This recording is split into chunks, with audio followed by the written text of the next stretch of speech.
Hey everyone, welcome back to Real Talk, or as we're calling it now, Couch Critics. I'm your co-host Josh, alongside Dave. and with us today a special test guest that is Amy. We call her Amy. Mel. Mel. We call it for you Flight of the Conchords fans. We call her Mel because she is The only person the that listens only to fan, our number one fan, but also our only our fan. only fan. So, what brings Amy on today? Well, I was asked to pick out a movie for you two to watch. What'd you pick out for us? We haven't watched it yet, I bet, but it's possible. What'd you pick I out? picked a movie that I knew you wouldn't watch, so you'd have to watch it. Is it a porno film? No. Okay, you know I would watch this. Yes. Is it a gay porno film? No. You know I'd watch those. Yes. It was Love Actually. Love? Actually, it's Love. All right, so And that's very true. I have never watched the movie. I've seen it. I didn't really care for it. For one thing, I have a problem with it, and you made fun of it the whole time we were watching. That's true. That's very true. But I do have a problem with Hugh Grant a little bit, especially around that time period. But I do like some of the people in it quite a bit. Yeah. So I wasn't open-minded to it. This is definitely peak rom-com Hugh Grant. Right. Not this new kind of edgier, taking some darker roles Hugh Grant. I understand, though, that it is loved by a lot of people whose opinion, like my wife, Mel, though I respect the opinion of. So I don't know if it's just me, but it just seems like it wasn't the kind of movie that I'd be as interested in. So the guy from The Walking Dead's in it. I didn't see Runaway Bride. I didn't see Notting Hill either. I didn't see Four Weddings and a Funeral, and that one actually I think might be good. I just haven't seen it. In a Funeral, it is actually decent. I expect it to be. And I just watched it within the last Actually, I expect it to be. Yeah, I watched that one in the last year, but I love Andie MacDowell. Yeah, she's great. She's awesome. She's really good. I saw Notting Hill. I saw Runaway Bride. Hated them both. Right. Notting Hill, I love. Do you? Yeah. That's Julia Roberts? Julia Roberts, not Richard. The big tooth girl on the pizza movie? Grant.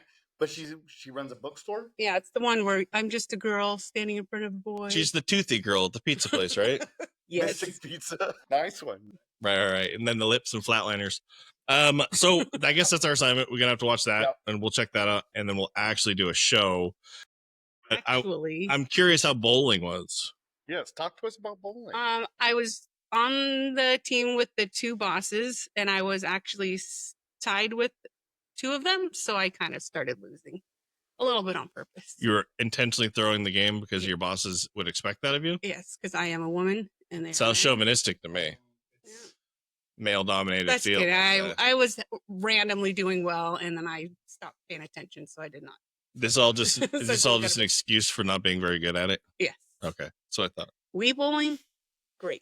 Wii bowl. I haven't Wii bowled in a long time. So we did watch a movie, which you'll hear about. We did watch Mickey 17. We saw, yes. Oh, you did? Yeah, and I know that you would want to watch it. Yeah, we'll watch it again. Okay. But I liked it a lot. Probably more than he did, but I definitely liked it a lot. No, we both liked it a lot. I only had the one negative about the third act, and the third act is just a little long. Yeah, it could have been tightened up. It was when they introduced 19 and 20. No, great performances. I think Mark Ruffalo is freaking hilarious. Yeah. Really, really, really funny. He's doing a politically charged impression. Yes, I'll just leave it at that. So. And much like Rat Race, the teeth do a lot of the heavy lifting. You know who's not in that is Vince Viloof is not in it. Vince Viloof. That's the name we're trying to remember now. He's the guy who was in Rat Race with the tongue ring. Oh yeah, and he was in that other. And he was in the other one. And we watched Crank 1 and Crank 2 today. You and I watched that also. Yeah. We did watch those. Ridiculous, today. Right? And we realized that Amy Smart does a lot of trippy movies. Road Trip. Yeah, she was. She's in like 3 of those movies. Road Trip, Rat Race, Interstate 60, Crank, and Crank 2. Yep. All about going on trips. Right. That's about all she's in, right? And Road Trip, the original inspiration for the show we just did. So. Yeah. Too funny. Too much funnies. What else you got? All at once. What else you got? Give me another question. Another question. Amy, what do you feel about, have you watched the trailer for the new Superman? Yeah. What are your thoughts? What do you think about the new Superman? We have some mixed thoughts. I don't have an opinion about it at all. None. What about Freakier Friday? Yeah. That one, I really liked the original one with Haley Mills. Yes. I really liked the one with Lindsay Lohan and Jamie Lee, excuse me. But this looks like it's going to be confusing because it's too many people you're following. Here's a question I came up with that I've never actually thought about before. But if you body switch with somebody and they have an accent, do you then have the accent? Because that wouldn't make any sense. It'd be like if you body switch with somebody who speaks a different language. You wouldn't know that language, right? Because you're still yourself. But it's their brain. But I think in this one, the girl is transferred, and I think she has an accent. The body stays with the body, which wouldn't make any logical sense. Well, Family Guy, I remember when the whole town switched, everyone had their own voices. But just as realistic as that cartoon was, I think Freakier Friday would be. But I think we did watch a couple episodes of The Brink, and it's so very good. I'm glad we own it. I want to make sure we mention it enough on this to anybody to watch it, although it's very hard to find. It is hard to find. Currently, you bought it via YouTube. Yeah. It's on Apple if you want to spend 4.5 hours dealing with Apple, trying to get through the process. So it is a tougher one to get a hold of. We don't know why HBO is holding it back, but it is being. How many episodes were in? It's on one season, right? One season, 10 episodes. Is there any rule about syndication, or they own it, so it's whatever? They own it. They can do whatever they want. Yeah, it can be one episode or 30-minute shows, or 30-minute episodes. Yeah, like 28 minutes. Really Remember how much they put into each one? A lot in that, yeah. Yeah. And then I guess lastly, I want to get everybody's take on the studio. So Amy, oh my God, you're not quite as deep into the film nerd as we are, but I'm curious, what are your thoughts to basically at least the first 2 episodes of the studio, what they're doing, and then how they're representing Hollywood and stuff? What are your thoughts? Well, the first episode, when he's pretty quickly gets into the head role there, they did a good job, even though they sped that up. And then that second episode is just super stressful. So that first episode, has to make a movie, and he's the head of the company, or what is he, the head of the studio? The studio head. He becomes the head of the studio. Yeah. Sorry, it's just it seemed realistic. I've never been on a movie set, but it seemed realistic. Right? And that second episode, when they were trying to get the oneer, it was just, I was literally on the edge of my seat with the golden hour shot. Yeah, which they didn't get. Golden shower. Golden shower. So, that was the porn studio. Oh, gosh. In the trivia, because it's presented as one shot. Yes. That whole episode, 28 minutes. And in the trivia, they explain it's done in 4. Yeah. Oh, really? They did it in 4 shots. And it wasn't because they couldn't do it. It's because they couldn't keep the light. Because they were actually getting also going for the magic hour light. And that's the purpose of going in on the monitor. Mm-hmm. Because it's really easy to do something where there's less moving parts to seamlessly connect those. Yeah, that, and they have some whip pans. Yeah, the easy one is you make a blur to turn the camera, and in that blur you just kind of digitally. I don't know what these guys are talking about right now. The whip pan where the camera's like looking at this person, then shoots over to here. Yeah. Well, it looks like a blur. It looks like a blur of the scene. That's not real. In there, no, they really do that. But then right in the middle of that, they do this whip and cut it. And then they action, and they whip again, so that the cut, that little flash, is hidden in that whip. Still, 4 shots make up that whole episode, which is impressive, because it's a lot of moving pieces. Knowing that they were actually trying to catch that. What was the first time? I remember I pointed it out to you, and I don't know if you had ever really cared that much. Was it Children of Men, or was it the Atonement? Where they have the long beach shot, and it was a minor. It was like 20 minutes, 15 minutes. But then World War I, they were walking through the beach line. That one, and it was like a Keira Knightley or something. I can't remember. Anyways, she was in love with some soldier. It was the War I, that, and then Birdman. Yeah, Birdman. When did that come out? Presented as one long oneer, even though with some breaks in it, and it's so much easier now. So I never paid attention to that. Yeah. Now, like, how long? But 15, 16, 17 years later, like I'm starting to call them out. I see them now. And they're hard. You understand? Everybody has to be in the right spot, doing the right thing, depending. You remember the guy in Grind who was sitting there waiting to open the car door until his turn? That's hilarious. Poorly done. And they're trying to do it all in one shot. And he's just sitting there staring. How awkward. The oneer is something that is so noticed by everyone that we have adolescent. Gosh, that was amazing. In true single shots. True, yeah. No hidden cuts. Yeah. That was crazy. Yeah. There was up in the air. Yeah. And then It went walking through the classroom, out a out of window. a window onto a drone, back onto the. It was so. Yeah. Technology has advanced a lot. And it's become just synonymous with people who care, like auteurs or people who try to make good film. Yeah. I kind of start looking at people in the background to see if there's one guy that's going to mess it It's all going to up. fuck it all up. Yep. How nervous would those people be? He'd be that one guy. Unless you're the studio head. Yeah. Everyone going through and breaking his nose. He drinks his blood. He's like, just keep going. Just keep going. How hard he felt. Greta Lee's great in that too. Yeah. Is that the director? No, the actress. that's Sarah Paul. Oh, the girl, the is lady. she really? She is a director. You also she was a childhood actress and is now. You know her. I think she played Ramona in the 90s. Oh, really? Like Ramona in those days. But she's also in the movie Go. Do you remember that? She's the main girl. Where he tattooed himself? No, that's Memento. Oh, Memento. Go was like the 1999. The girl was at a store. It had a bunch of the 1999 relevant people. But anyway, she was trying to get ecstasy. No. Maybe I haven't seen that one. I think I had you watch it. It's okay. It's pretty good for the 90s. But anyways, she was a name that she switched to do behind the scenes. So she did doing a lot more. What's the she did Women Talking? I think is one of the last things she did, just Women Talking. Yeah, but she I want to watch the it. Ramona Have I seen that? Show. No, it's got a lot of TV. It's got this huge cast of the top female acting talent in that, like everybody, Frances McDormand, and I mean, the list is huge, and it's just some drama set around them. Frances McDormand. What's that? Yeah, I mean, at Frances McDormand. I know. But that we should definitely check that out because it's supposed to be incredible and powerful. It was not. I don't know if it was nominated, but it had. When was that? Come on. A couple of years ago, 3 years ago. I don't remember. 22. Yeah, she's not long in the directing behind the camera and stuff. She started doing some shorts back in '99, around the time of Go. She was doing some short films, but she really kicked off. She did a movie called Away From Her.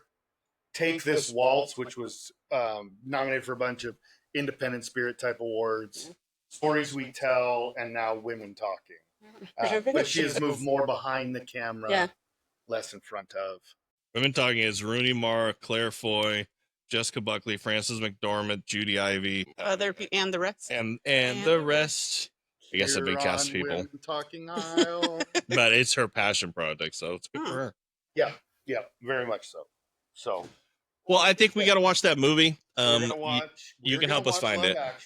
Actually, we will. Yeah. And we'll do our best not to just make fun of it. I'm going to go to it, even though I've seen it, I think twice, to be honest with you. But I'll go to it with an open mind. I don't hate it. I just don't have the same passion for it that some people. Some people have the passion for it that I had for Fight Club in 1999. Yeah. And it's very much the movie that, like, it's the go-to Christmas rom-com. Yeah, it's very chick flicky, but it's I don't know. And there's some more humor in that. I get that. What are your closing thoughts, Amy, on what we should expect and what you expect from us? How should we? What mindset? What frame of mind should we be holding hands? You guys, yes. So sit on the couch together. So hold hands. Whisper to each other. We need to get a couch. Okay, buy a couch. Buy a couch to be couch. First, you get the. Although we're couch critics, so the khakis. We're couch critics that sit with no couch. Chairs. It's I think 4 or 5 different short stories throughout the whole thing. Yeah. It's just it's just a couple of intertwined stories, right? It's feel good. It's good. It's got the only Mariah Carey song I like. All I Want for Christmas. Yes. She is very wealthy from that song, I think. Mm-hmm. That is pretty much all she does. Doesn't she say she owns Christmas or something? Didn't she try to like copyright Christmas? She copyrighted Christmas. She like trademark mine, bitch. Santa Claus is my bitch now. Yep. But no, all right, so we'll really watch that. We'll come together and actually talk. Actually, I love that. We'll actually talk. Actually, we will talk about Love Actually. All right. Well, let's. I guess that's our assignment. We're gonna figure that out. Mel out. There you go. Cut it out. Welcome back to Real Talk, where Dave and Josh try to talk to a guest. And Amy. With Amy. Mel. Amy is here, gave us some homework. Mm-hmm. Amy, why don't you tell everybody what kind of homework you assigned to Dave and I? Just remind everyone. Was to pick a movie for you two that I wanted you to discuss with me. something. And I picked something I knew. Well, you had never seen. Dave had been forced to see. Sure, but Love, actually, which is it's Love. Yeah, actually.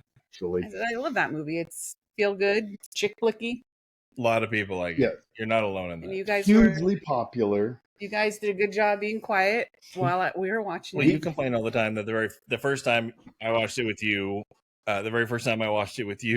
I pretty much made jokes and cracks the whole time, which I do that through a lot of movies. So it's not strictly just based on the movie that you're suggesting, but it happened to be because there's some stuff to pick apart, and we should discuss those things. We should, in my opinion. Yes. I will say my first thought on it, and this is the same thing I've thought before, which is I do understand why it's liked. I think it's good. Yeah. Even if it's not directed towards me, I think there are some elements of, I'll just say, lazier writing, or some tropes, and things that are cliches, and things that are done too much in movies and things like that are a little silly. There's some moments that I think shouldn't. I think they could have taken an extra few seconds and made something better out of it. But I'm not saying it's a bad movie, because a good movie can have flaws also. I'm just saying it's not my kind of movie. Is kind of how I've always felt. I had never watched it. I had heard lots of things about it. Vote and drink. It just can't rent a car. It just can't rent a car yet. No, was going to be, but it's also at the same time exactly what I thought it was going to be, because it's not for me. It is not something I would choose to go watch on my own. Would I watch it with my wife? Sure. Yeah. I bet you. Would I make fun of it with my wife? Sure. But like Dave, there are some problematic things. There are not even, before we get into all of that, just one that Dave commented about numerous times in there. You would never walk from one room to another room in the Prime Minister's house and not run into another employee. Yeah. For anybody who doesn't, I mean, I guess for what it's worth, nitpicky. The movie is a series of vignettes and love stories that are told in bits and pieces, all chopped up. So it all kind of works. The timeline is basically correct. There's not alternate timelines and things like that, but they are all 9 different stories, 9 different people's lives that they're taking, and they either intersect or don't, but they all revolve around love in one fashion or another. And so that's kind of what it is following these people. And one of them happens to be the new prime minister, which is Hugh Grant, who I think has a janky eye that nobody's ever called him on. His eyes go down on the He should have an eye patch on. But anyways, so that's what you were saying. Yeah. So, it's multiple storylines. It's done in the month leading up to Christmas. So it's essentially it begins, I would guess, right after what in America would be Thanksgiving. Obviously, they don't have Thanksgiving in England. It's like Boxing Day. Right. It picks up from that point. It goes for 5 weeks. I like that. It gives you a clean time frame. The acting is all really good. There's no people in it are solid. Mostly the people are very solid. A lot of big people in there. Right. Well, let me ask you a question. Just I got to get your take since you like this so much, Amy. Should Hugh Grant wear an eye patch? 2 eye patches? Are you distracted by it? No, I'm not distracted. Did you ever notice it if you look at his eyes that they don't quite line up? No, I definitely knew they went down on the side. Yeah, but if you look at them, they're not both looking straight forward at the same time. No. And I'm not saying listen, you can be beautiful and have one eye. So I'm just saying. Pointing out a wonky eye. I do. You ever notice it with him? Do you notice it now? They just go down. You notice his eyes are janky and don't line up now? I'm not looking at him right now. Well, I mean, before, because I pointed out when we were watching the movie, and I'm just curious. Did you notice it today? I did not notice it today. Oh, do you think I'm just making that up? Yes. Okay. Maybe I am a little bit, but that's okay. Something's wrong with his eyes. As a bystander in this discussion, I do not think Dave is making it up, but I do think he is maybe exaggerating it a little bit. His eyes are wonky. They are not Marty. Corners with his eyes. They're not Marty Friedman.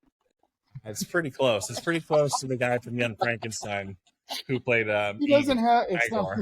He doesn't have Graves' disease where they're fighting to get out of his head, but I think they are a little bit off. So let's getting into some of the problems with. Let's start with the positives. First, the positives. There are some. Yeah. Let me ask. What are the things about the movie, Amy, that you like? You've seen the movie several times. You watched it again today, which, the plan originally was for Josh and Bella and I to watch the film together. pretty much without you, so we could hold hands and kiss during it. But you came and interrupted that. There's a reason we're called couch critics. one couch, two critics. But anyways, so you came in, you watched it again with us, so you're fresh as we are with the material. I'm just curious, what is it that you like about it? Give me some, just in your own words, what are the elements of that movie that you think are good? It's feel good. It's like watching the Hallmark movies. Mm-hmm. I definitely love watching them with my mom. It's better than a Hallmark movie. Oh yeah, but I'm just saying the storyline lines up where, watching it with my mom, we laugh because it's the person falls off the ladder, the guy catches her, exactly who's going to fall in love, what's going to happen. And similar to this, like you don't know, it's going to be a feel good. Did you know the foreshadowing of what was going to happen to each character the first time you watched it? I don't remember. Because they try to conceal a little bit of it. They try to conceal their connections. I won't spoil it for anybody. Dead guy, like I did not pick up on that. I was actually surprised you did pick up on that, but yeah. The Andrew Lincoln is Walking Dead guy. Andrew Lincoln's character, I honestly thought the same thing that Laura Linney thought. I thought he was. He was into Chiwetel. In love with his best friend Chiwetel Ejiofor. Yes, that is what I thought. So that was the only relationship that I don't think was 100% telegraphed. Every other one I knew was coming. I even knew without cheating that somehow Claudia Schiffer was coming because he mentions it 3 times. So at some point they have to deliver on that promise. So yes, she's playing a character for Hugh Grant's ophthalmologist, and she was there to check his eye drops. But no, even though it was very predictable, it's the kind of movie I don't care that it was predictable. Yeah. It wasn't trying to, because it's not trying to teach me a lesson. It just wanted you to feel good, and I get that, and it's valiant in its efforts. Isn't it trying to teach you though that love is everywhere? Yes, actually, love actually is everywhere, is what he says at the very beginning. I would disagree on that fact. I do think it's trying to teach, and I think it's actually a very negative lesson. To be honest with you, I think it's in the same sense that a fairy tale or Cinderella is a negative lesson.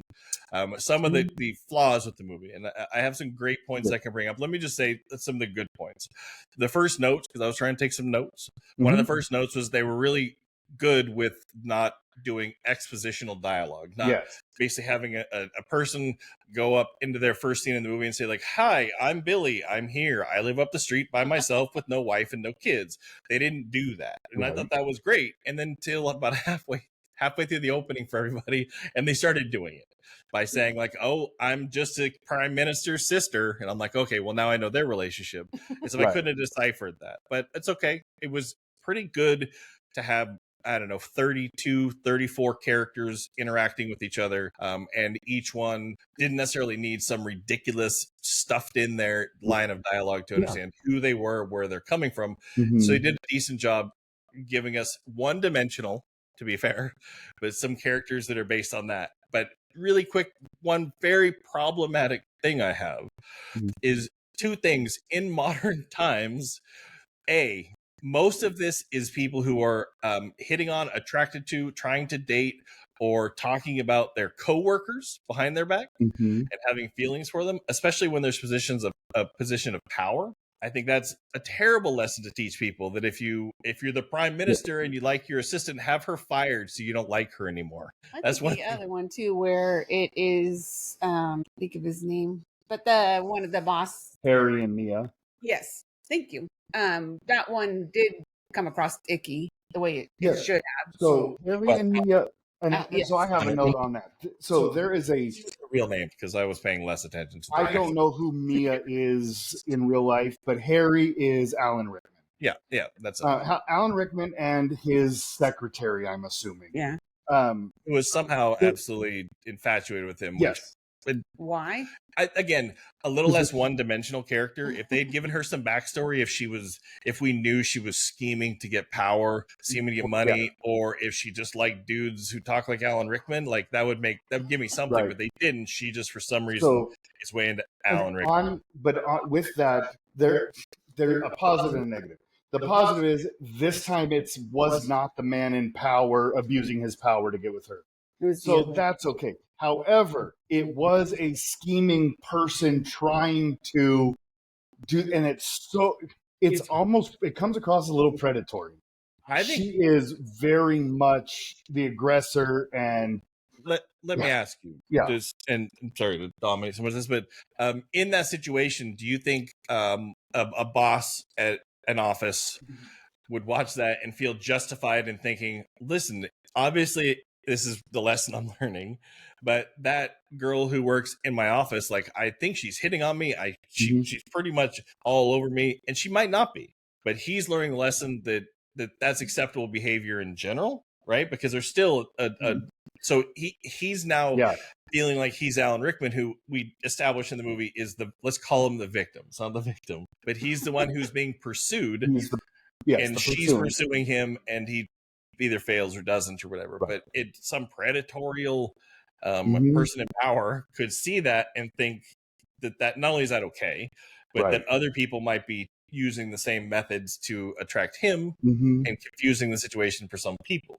And what are your thoughts? You're a woman. I'm listening to this. I'm like, this is like a very tiny part of that movie. I think we got more. I think more of it was all of that was icky, and you're looking at that, and it's not something you want to see. But I'm thinking more of him with his wife, so I'm not even thinking about the fact that she is so fucking good, by the way.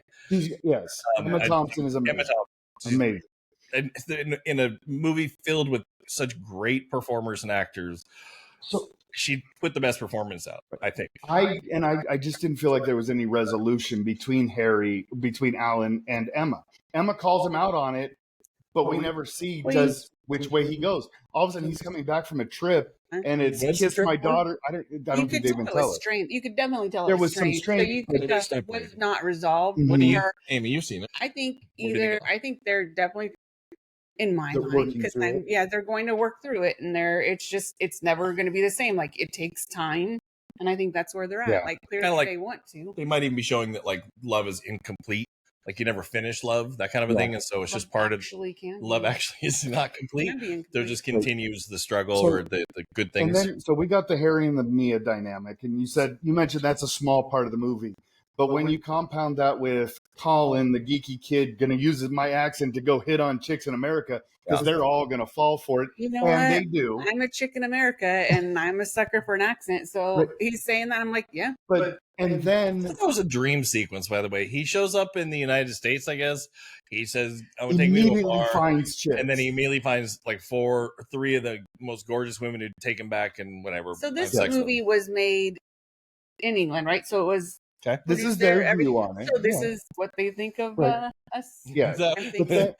But for me, all of that, the most problematic relationship, though, is Andrew Lincoln and Keira Knightley. Very much. I want to get back. That one's a whole. But let me ask you a question. So this notion is this actor, this kid goes over from England, and your notion is saying that they because it's in the UK, they think that America, that's all it's going to be. But would it have played better to you if it was a dream sequence? If you found out that he was asleep on the plane and all that had not happened? Because that's what I thought for sure was going to happen. So over the top. That's what I mean. I think it's just ridiculous for being ridiculous. It could have been a dream sequence, and it could have been what it is, and I don't think I would have thought anything different. The open end. The fact that everything closes at the airport and the two girls come. Because they close Elizabeth and Denise Richards. They close out the story as though it really happened. And that's weird to me. She might have had AIDS. It depends on when she was with Charlie Sheen. We don't. George. Of course I was. I'm always looking. Always checking. Anyways, I'm just curious. Like that, I thought for sure there was a dream sequence, and I've seen the movie before, so at least twice before. So I was pretty sure that he was going to wake up, and I thought that's a trope. It's been done before, but at least there's some comedy and some humor in that. It's just done way over the top. Yeah. In a movie of the same ilk, it seems like if he had a dream sequence, if I was writing it, he was either asleep in the cab, which would be very funny, in a dirty old cab, or on the plane. And maybe even back in England, he hasn't even gotten to the airport yet, but we're on the plane and he wakes up and he's still at the airport. He bumps in a meet cute with somebody who's beautiful and amazing and says, "I love your accent." That would have been schmaltzy.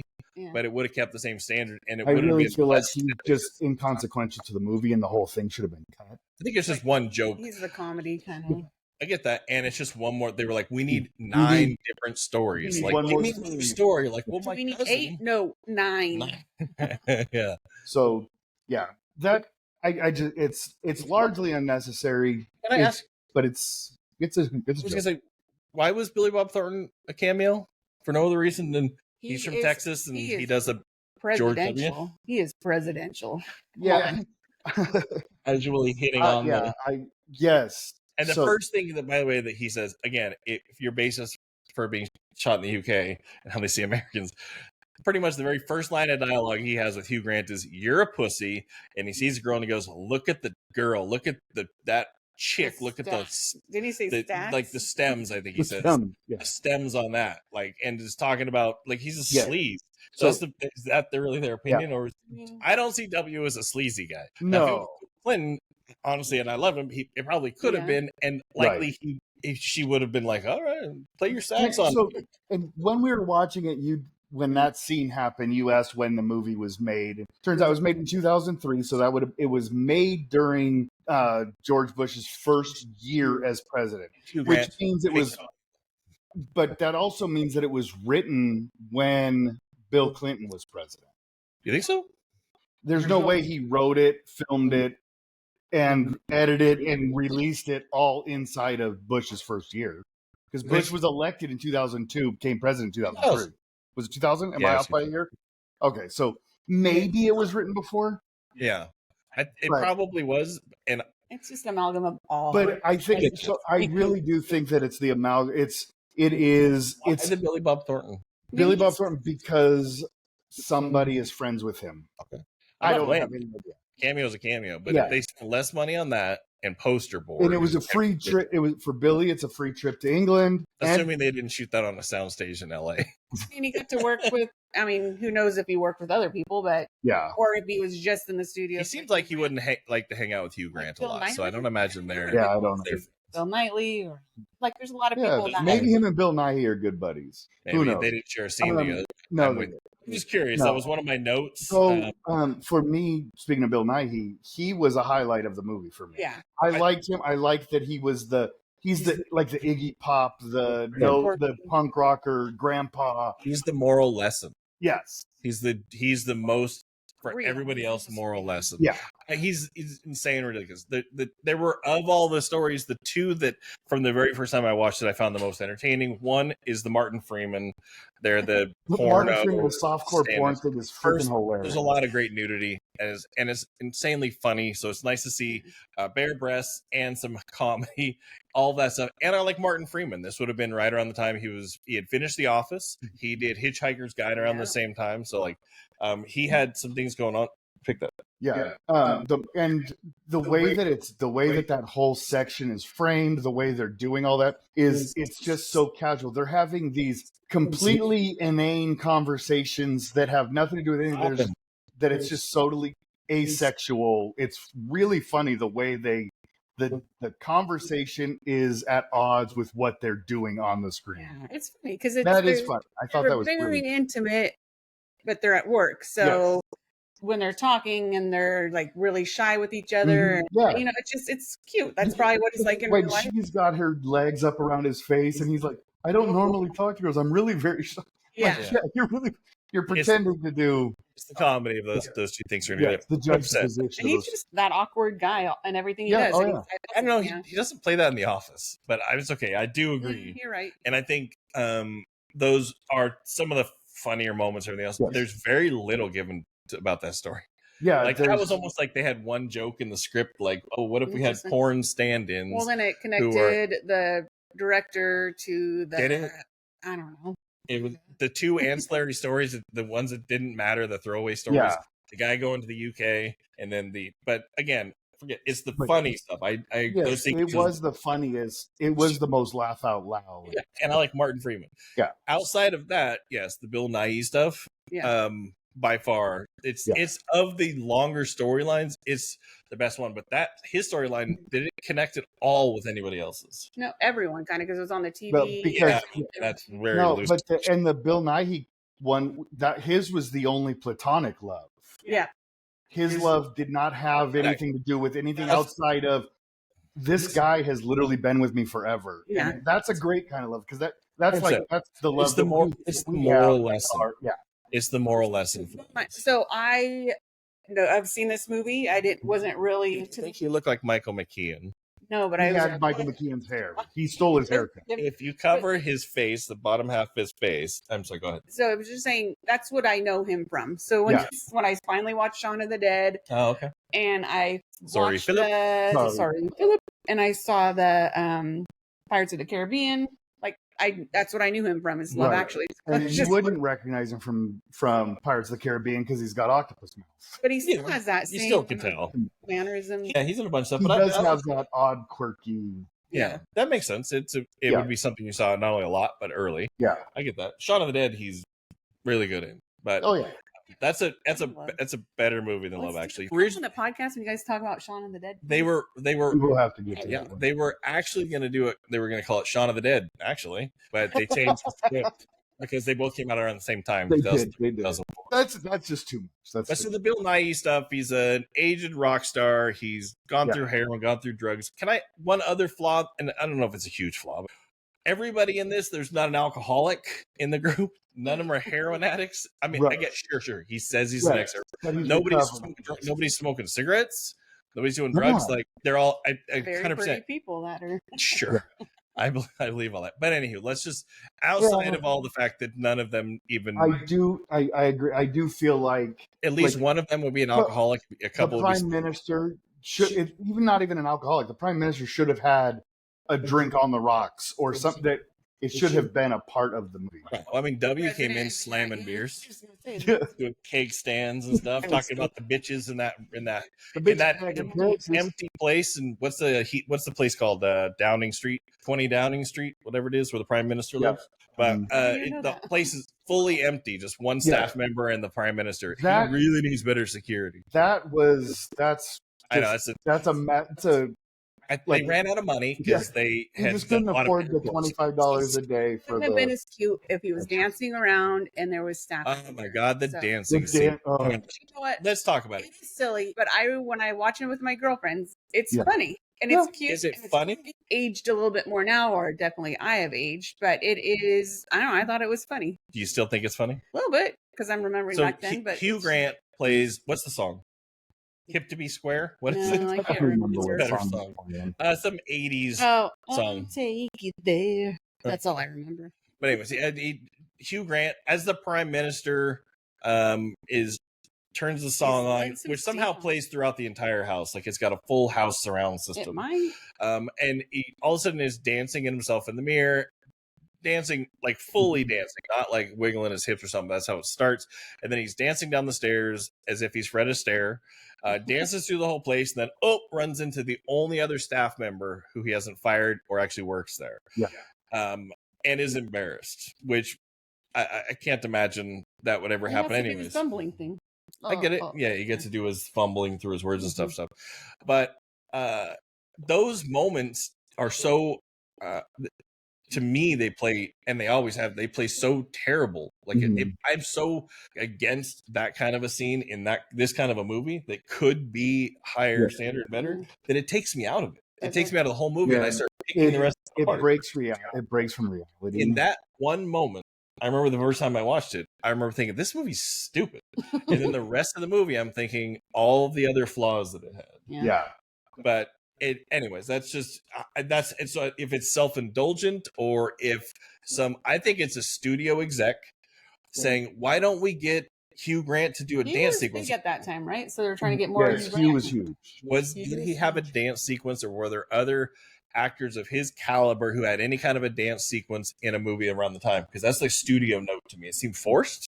Christopher Walken just did this really great thing with Moby. Maybe we should do that here.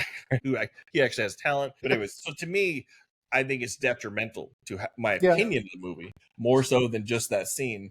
It can tarnish how I feel about the rest of it. Yeah. And it's got fucking, pardon my language, Oscar Schindler in it. It's got Alan Rickman in it. It's got all these people, and it's wonderfully done in so many other ways. Why not cut the bad stuff out? It's kind of like if you're watching a movie, and this one was also overscored to me. Like the scoring element where they're telling me how to feel like a laugh track with playing kind music or inspirational music or love music. I think it's lazier writing because then they have to do less effort. There's less weight they have to move to try to make. I didn't really notice it, but I think because I've seen it so many times, I knew what. And you like it, and you like the characters. So I get that, because if I like the characters, I'm less inclined to say like, "Well, it's dumb that they're trying to make me feel good about him feeling good." I get that. Yeah. I understand. Yeah. You know, and also, have you really ever noticed the score that much until very recently? No. Until I wouldn't shut up about it because I talked about it. I mean, yeah. Okay, just curious. But anyways, so I think that's detrimental. I think it takes me out of it a lot to have, let's call them shortcuts for the writing, directing, producing.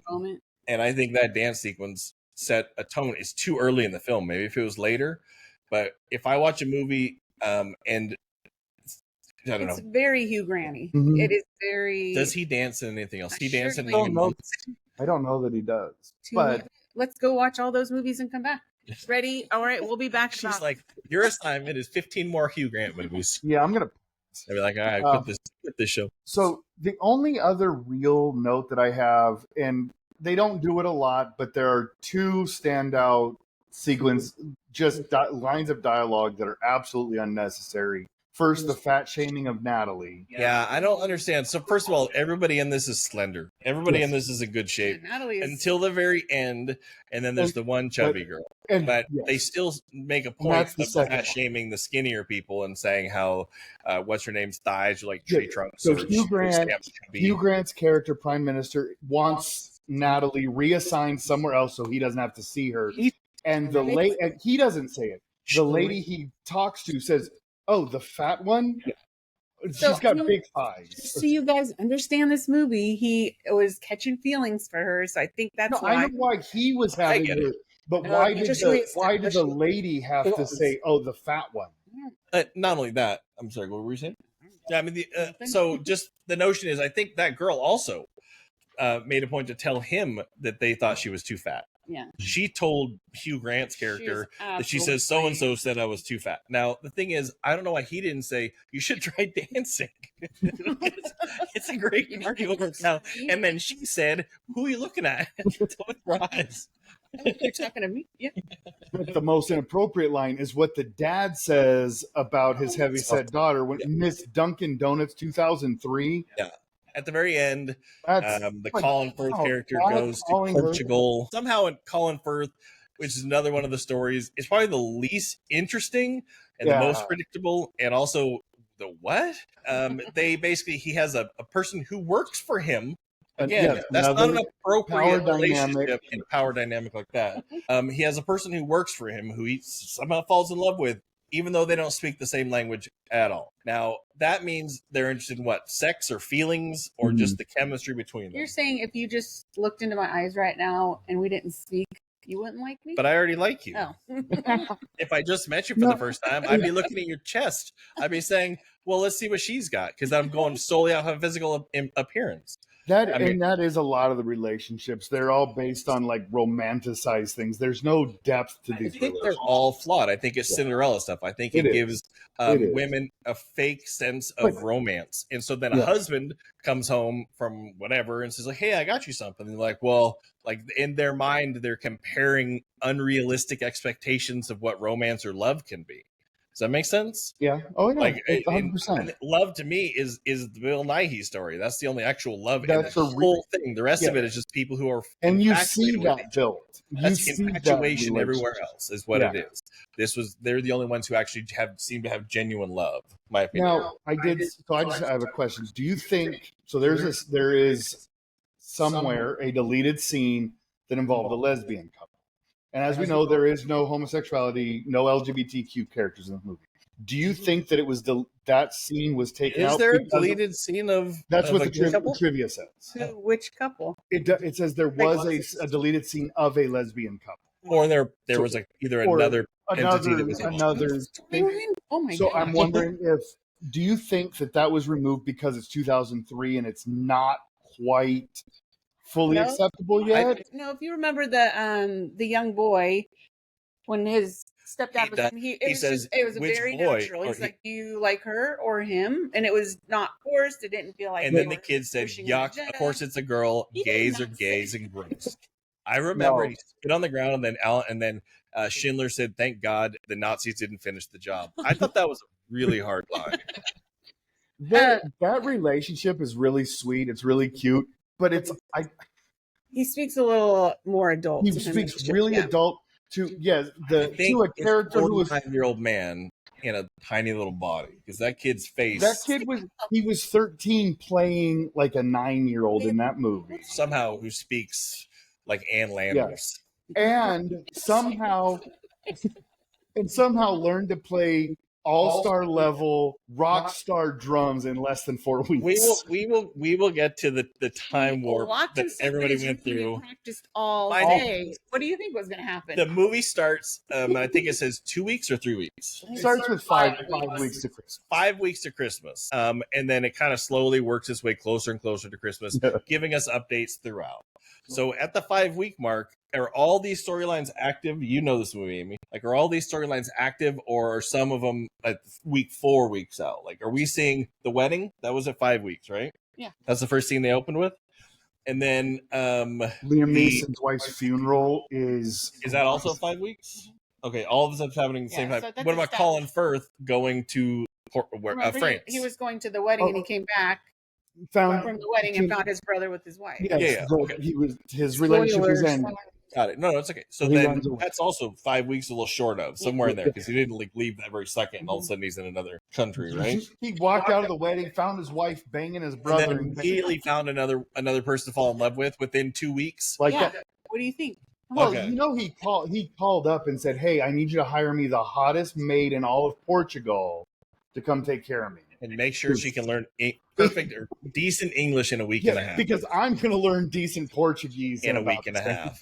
While this kid I know is going to learn perfect drumming. So, okay, so that's just a whole nother thing. We don't know how long he was married, but his wife's having an affair. Yeah. Whatever. And so he leaves and he's sad. And all of a sudden he's in France or whatever, and this maid comes and she serves him, and he likes that, I guess. He likes I don't coffee. know. Apparently he likes coffee. At a point, he had 9 cups. And she loses all of his papers, and he doesn't fire her. I don't know, whatever it is. But she took her shirt off. So yeah, but yeah, he's married and then immediately falls in love. Isn't that a terrible idea to have a rebound? And he proposed Christmas Day. Yeah. So he proposed 4.5 weeks after his wife was having an affair. And somehow this village in Portugal has nothing going on. They know Dunkin' Donuts, but nothing else going on because they all follow him down to the restaurant. He doesn't know anything about this girl. He goes to pick her up in Portugal at the end of the movie with her family. He could show up there and they could be Nazi collaborators. We don't know. We don't know. She could be a kickboxer. And like Tuesday after work, he comes home. He's like, "Oh, yeah." I picture he doesn't know her enough, so he'd come back later, and she'd be having sex with his brother. He's like, "God, again." What's her first line? She's having sex with his ex-wife, and I'm like, "What's her first line when he meets his friends? Did I pick the wrong one?" So good looking. Hat on a hat. So she's basically coming back and saying, "I hope to cheat on you as with well. all of your friends." And then he casually laughs, even though his wife had just cheated on him with somebody who's probably in that same group. It was his brother. His own brother. No, but I'm saying probably hung out in that same group of guys who were all aware that his wife was boning his brother. Like there's no way if they're all friends that they didn't know his brother or hang out with his brother. So he might have been a part of that same group, and now she shows up and says, "I like all the other guys in this group. Let's get it on." They all just look at each other and don't say anything. Mm-hmm. That's what I'm thinking. It's like a high five. They're like, "Can we do a what is it, the Eiffel Tower thing?" Like that's what the other two guys were saying. I mean, they didn't go to France. So, anyways, that's the Colin Firth story. He's a writer, I guess. We don't know. Did he? Did he give us no real backstory? What does he write? Crime stories, I guess. Crime stories that are more scary than. They couldn't have thrown in something like she really likes crime stories, or she helps him with some. Just happened to say the same thing, but in 2 different languages. I think it's adorable that like a week and a half after 2 weeks before Christmas, maybe, they separate. She goes someplace. He goes someplace. Home. He goes and learns at the adult learning annex He goes to learn Portuguese. And then he brings the presents home, and they all hate Uncle Jamie. They hate Uncle Jamie. I know you like that line a lot. He goes to his family's house. Dropped off the presents. You see his sister holding the gifts. Most of them, and I think he left a couple on the porch. But I'm with you. 100%. We hate him. He shows up at his, I think it's his sister's house or whatever. Whole family there, say mom, dad, all that stuff. First of all, he's an asshole if he can't take 3 minutes and say, I'm in love with somebody, I'm going to go see if I can get with her. He didn't have time. He did not have time. He didn't have time. Immediately plane to Portugal. He already knew the schedule for the flights. So he doesn't even say anything to these people that are actually his family his entire life, but this girl he's met 5 weeks ago. Or I bet he met a girl again. Yeah. Like he's done this before. Is she going to cheat on he him met too? his wife 5 weeks before that. What if the dad was dating his wife at the same time? Like, what if he shows up and she's... So anyways, he shows up and immediately basically walks out the door and says, here's all the presents or whatever, and then storms out. And then these bratty, shitty little kids who are like his nieces and nephews make some comment about how they don't like him. Suddenly I hate you. It is a funny line. It is very funny. It's a funny line, but it's silly. It doesn't fit. Can't they say the whole movie? That's the one silly line that you're picking out. There's a bunch of them. Well, but can't they have? Listen, you could enhance the scene. You could enhance the movie by a slightly different line of dialogue. Anything from, I don't know. They could say "poor Uncle Jimmy" or something. Anything. His name's not even Jimmy. Whatever. I don't care what he. They're like that makes it funny because they said the wrong name. Or if they said something like, "I bet he's going to get coffee." Yeah.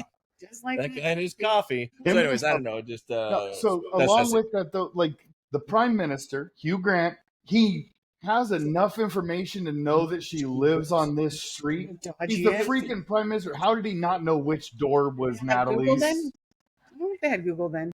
He hired her. He has every bit of information. He knew what street she was on. He was within 4 doors. It was late in the evening, so maybe HR had already closed up for the. But he was able to find the street she lived on. You know what needed HR? This entire movie needed an HR department. But every single one of it really. It's a lot of workplace sexual aggression and people stalking each other. Like the stalking element again.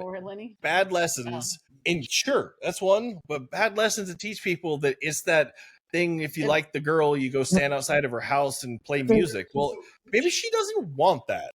How hard would a line have been? So you could have closed the Laura Linney, Clay, the softcore porn guy. No, the guy she's in love with, and that she's in love with. You know, Carl. Carl, thank you. The obviously gay guy because he's very, very like in the character. Why couldn't she say, "I'm sorry, my brother who's in a hospital needs me right now. I really want to do this, but I have to take care of my family." I don't think she's admitted. And then what? But she did. She said, "How long have you been in love with him? 2 years, 7 months, 4 days, and he's not admitting that. By the way, if she loves this guy and all these things, he doesn't already know that she has a brother who's struggling. Right. It's not more common knowledge in her coworkers. Amy, you've worked in a place for a month. And everybody knows everything about you. They know what my shoe size is. So I find that hard to believe. Yeah. So my thing is on that first, she leaves him. They're about to have sex, all these things, which again, they're coworkers. Probably not a smart move, but whatever. And they left a work party.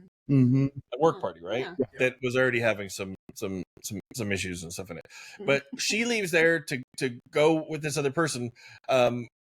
Again, no real explanation for it. But what if he had said your brother's crazy and he said that's hot?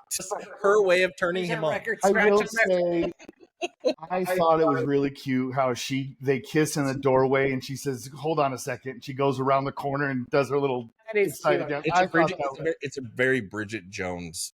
I never watched Bridget Jones. So I didn't either, but I'm aware of that style of. But I thought that was kind of sweet. You know what I was surprised didn't happen? That's been What's that? Quite a few times.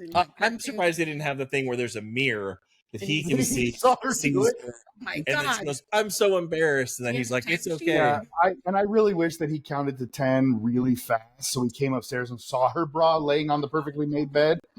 Yeah, which the whole room was beautifully made. But what if he said, "I can't count to 10"? What if I can only count to 6? And he's 10.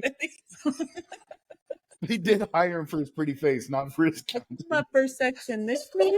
And another thing that I did appreciate is the art, the artwork was really like it was fun. Festive. Mervyn's. It was. Did you say Mervyn? There was a Mervyn at the mall. What were we watching? The Santa Claus thing. The Santa Claus hats on the nipples. Santa Claus hats to cover the nipples. Mervyn's would advertise their lingerie. I did not see Mervyn's. What are you talking about? What is artwork? I don't know what's going on.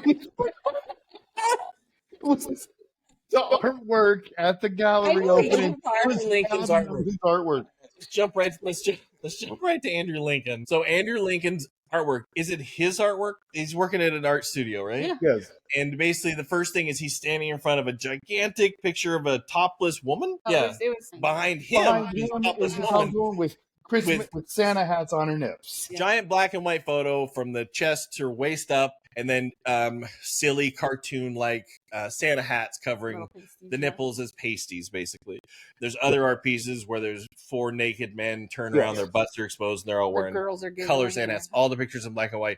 Apparently, that's art. Is that his art? I believe so. Because he's an artist. You see his studio, but he doesn't say that, and so some girls are laughing. They're giggling because it's really. They're like, "This is Mervyn's style." It's art. It's not funny. So I said this at JCPenney. So and then he is the artist, and his cue card thing is just cut out stuff from a magazine. He didn't. Even That's why he has so many art supplies. That's a good point. Well, I love you, and I need to tell you. But I have to do it really quickly, so I'm going to cut this out of the magazine. So let's start with the notion. So it's Andrew Lincoln. Walking Dead. Yeah, he should have. He was killed by zombies. I don't know. He was in the Walking Dead show. I don't know him from anything else. I didn't know him. And it doesn't matter. Yeah, I was really excited when we started watching Walking Dead when I saw him because I knew him with an accent as a quirky. And instead, he tries to play a southern. He's definitely a suburbs of Atlanta. Yeah. So he's the movie opens on a wedding. Chiwetel Ejiofor is marrying Keira Knightley, who is beautiful. She's absolutely gorgeous, like being very skinny and slender woman, but just very pretty, nice, all those things. Yeah. So she's getting married. Isn't she in Pirates with? Yes, she is. There we go. She is. And in a road trip movie, Seeking a Friend for the End of the World. Oh, yeah. So who's in the office, just like Martin Freeman, but different offices. God, it's all the same movie, people. Get past the conspiracy. This is movie. My phone isn't. My phone is chocolate. But anyway, so he's best friends with Chiwetel Ejiofor, and then how is Laura Linney connected to him? Because at the wedding, she comes up to Andrew Lincoln, and he's sitting there. He's been filming on a camcorder with microtape, and somehow it becomes VHS later. But family friends, I think. Okay, we don't understand the relationship, but she knows him enough to say, "Are you in love with Chiwetel Ejiofor, the groom?" Yeah, I don't know. I don't know that one. I never even thought of that. They're close enough that she would go up to somebody she knows well enough to say, "Are you gay?" Yeah. But still not know the answer. Okay, right. Just checking.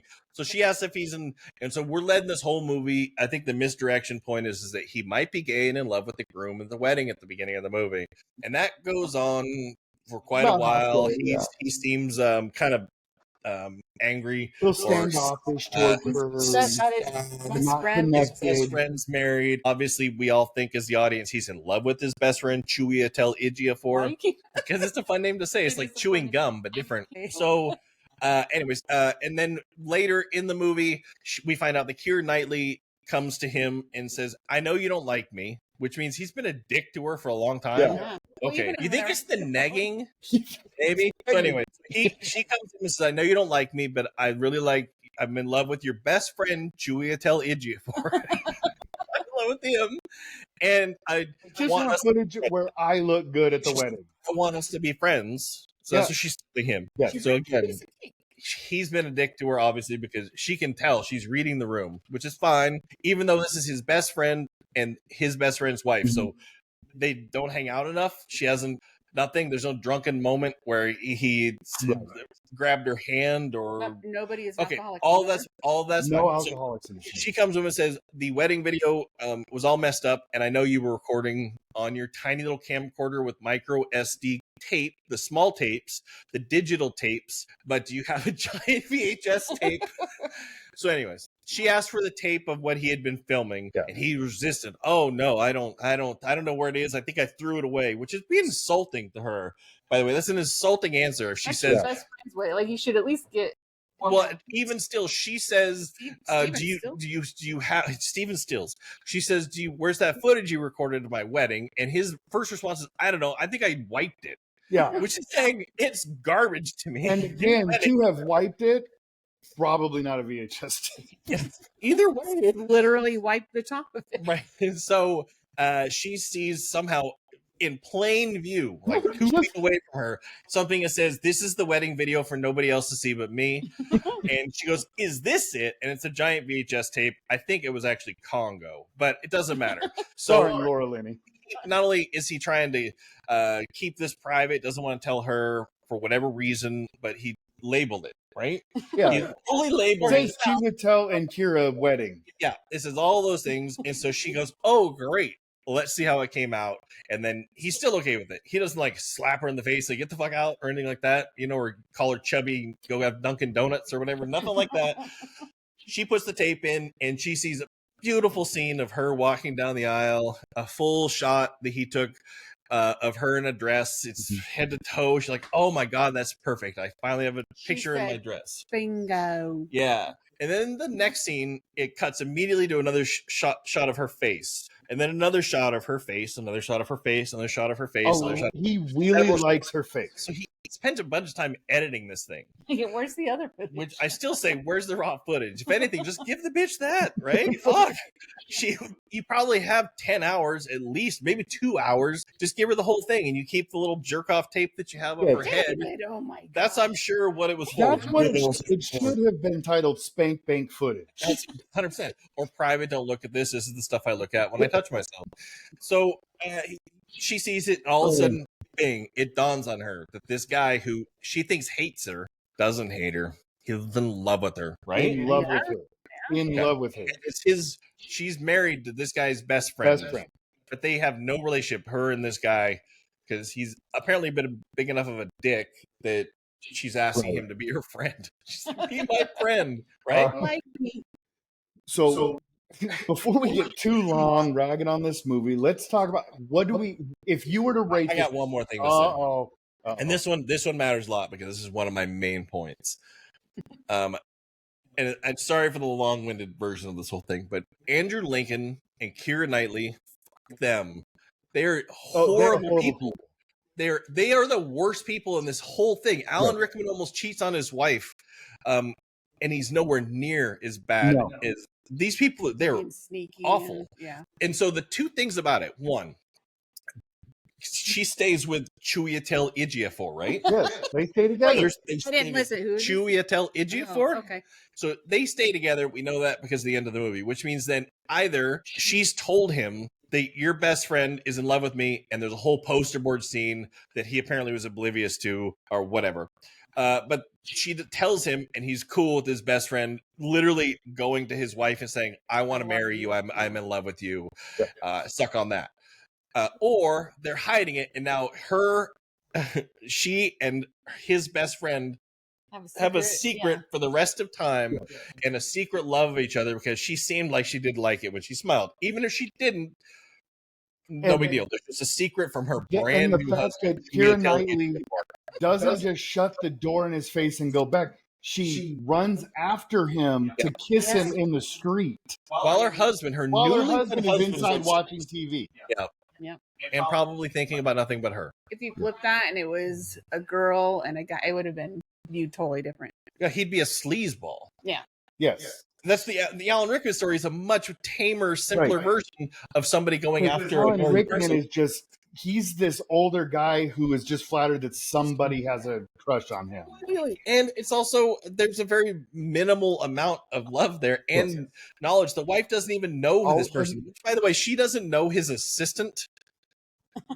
Like, come on. She knew because she saw him dancing. I know she didn't know his assistant before that. It's been an ongoing relationship for months or years. She's never been to the office. He doesn't talk about it. She's too busy worrying about her brother, the prime minister. Okay. I think No, she was just tired. Her first day was 5 weeks before Christmas. Okay. Yeah. So it all started then, and she just immediately said, "I want to fuck Alan Rickman." Right? And We've all said it, but she's the why one who is said she it. dressed as a devil for Christmas? She's a devil cat. She shows up at the Christmas party. Everybody else is wearing nice She clothing. got confused what a holiday it She was. thinks Halloween. She has her trick or treat pillowcase holding it in front of us. She's like, "Where's the pumpkin carving station?" That's really good. Do we bob for apples this time too? So yeah, she shows up in a really silly costume, and also an inappropriate for a work party costume in general. 100%. She's that one girl. And she's the assistant to the boss of the whole thing. Okay, just checking. So, anyways, they have all that stuff, but nobody is as bad as the Andrew Lincoln and Keira Knightley character. They are They're horrible people, and I kind of hope they burn in hell, because either they're going to have an affair, or they already did have an affair, and maybe they're already doing that. Like, we don't know. As soon as that scene stops, and he goes to her and confesses his love to her with his best friend, quote unquote best friend, upstairs. Just in the next room. Just up the staircase. You don't think he's going to try to kiss and hit that at some point? He's like, "Hey, Chiwetel Ejiofor's asleep." Anyway, I need some coffee. There is one other thing. I hate to keep ragging on it, but how the hell did the boy get through? Like, how did Rowan Atkinson know to show up at just this time?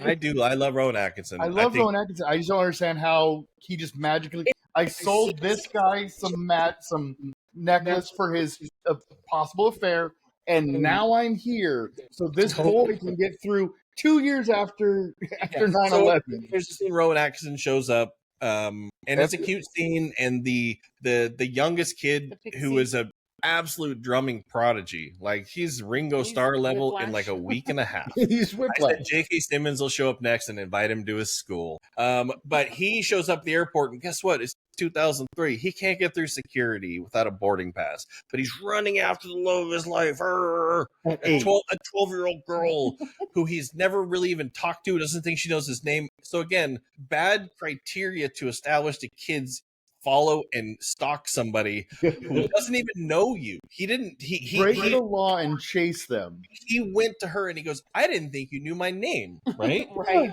First of all, what a bitch. If that's the case, because he was the backup in her band and playing drums or whatever else. But also, he's chasing her to the airport. Yeah. His one-sided love is considered sexual harassment. Right? Yeah. And stalking. Yeah. He's literally chased her down to the airport and is running through security with a bomb strapped to his chest with a different movie. He didn't have a bomb on him. No, did he? a bomb. Gun. No. But he was literally, and then after all of this, and he's caught, security just sets him outside of the security gates and says, "Okay, bye."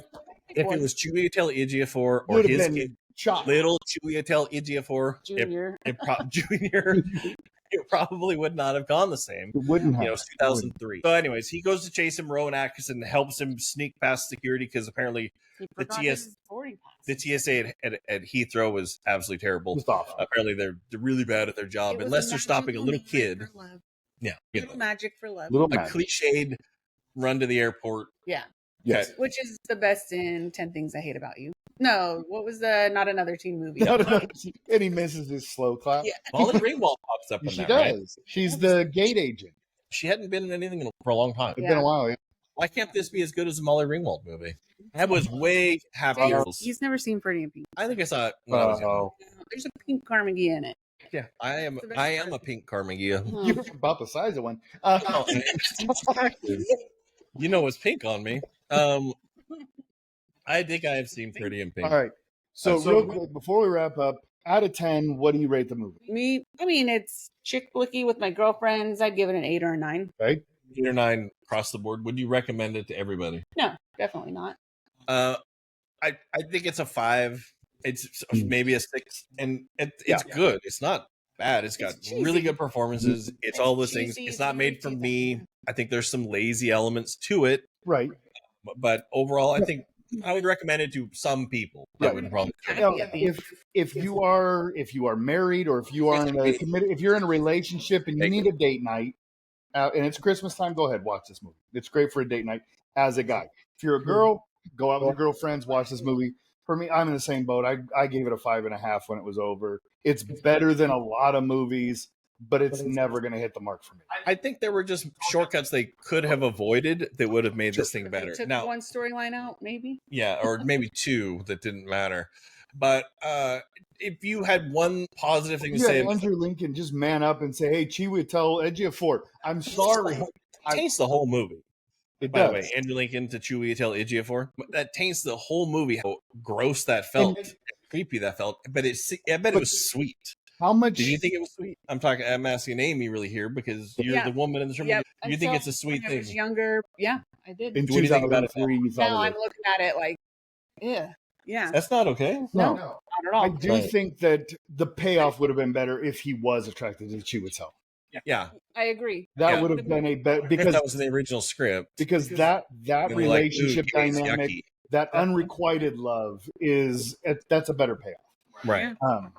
Well, So what one positive thing, one good thing about this movie, other than all, because you could say you didn't fall asleep, all those things, but one positive thing that you liked about the movie outside of that storyline and the writer storyline, it is a very feel-good kind of movie. Sure. And I enjoyed the performances. Yeah. I didn't think anybody mailed it in. No one chewing scenery. That's what the material they have, like Rat Race. Everybody Same did. thing about Rat Yeah. Race. Everybody So did it's a on good par job with what they had.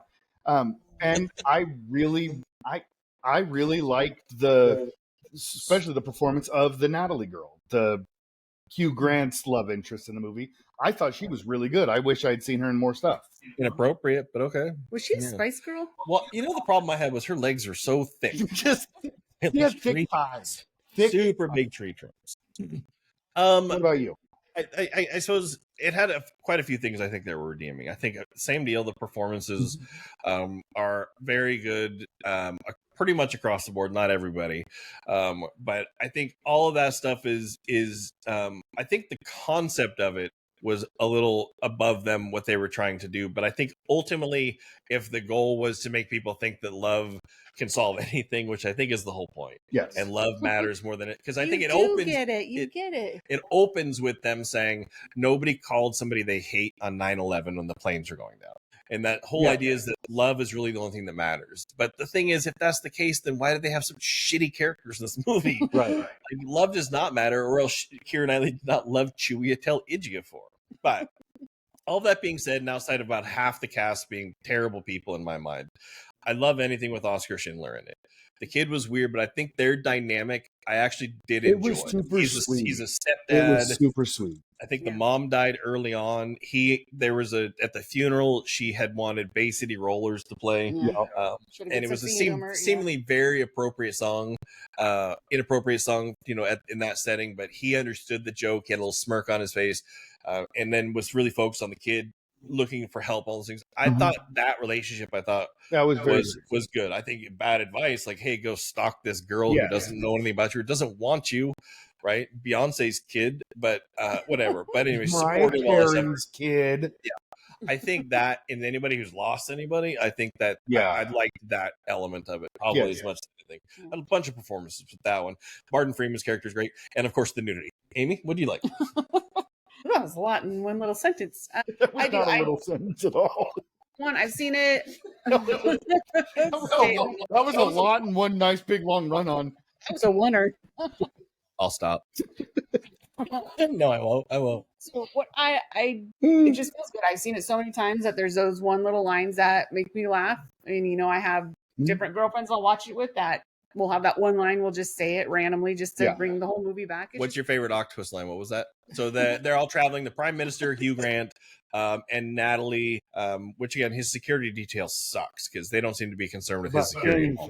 But anyways, by the way, why did they throw a political element in it where the UK, the Prime Minister, standing up to the United States is the bully? To say something. They're like, so they're like, fuck George W. Bush. I think it was their way of saying. Why did they? Was that even necessary? They just had to make him a hero.